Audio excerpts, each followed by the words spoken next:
Bir neçə saat sonra gec ola bilər. Qeyd eləyək ki, İrandakı kritik vəziyyətlə bağlı regiondan öz əhalisini tərk etməsini tələb eləyən bir sıra Avropa ölkələri var. Növbəti belə məlumat isə məhz Polşadan gələcək. Belə ki, Polşadan İrandakı vətəndaşlarına təcili təxliyə çağırışı gəlib.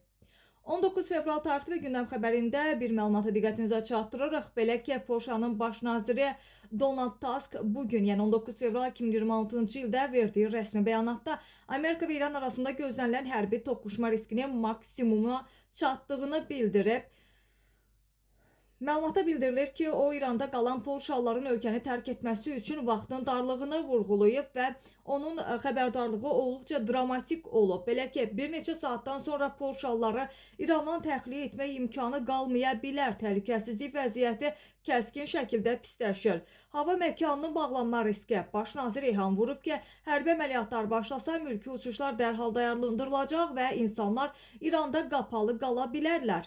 Tusk eyni zamanda İranda bütün Polşa vətəndaşlarını heç bir bəhanə gətirmədən dərhal və ən yaxın sərhəd məntəqələrinə və ya hava limanlarına yollanmağa səsləyib. Polşa Xarici İşlər Nazirliyi və Dövlət Hava Yolları artıq fövqəladə rejimə keçib.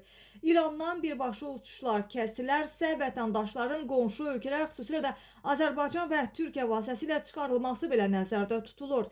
Rəsmi Varşava daha əvvəl də yaxın şərqdə gərginlik zamanı oxşar təxliyə əməliyyatlarını uğurla həyata keçirib. Tehrandakı səfirlik sonuncu vətəndaş çıxana qədər 24 saat iş rejiminə keçib.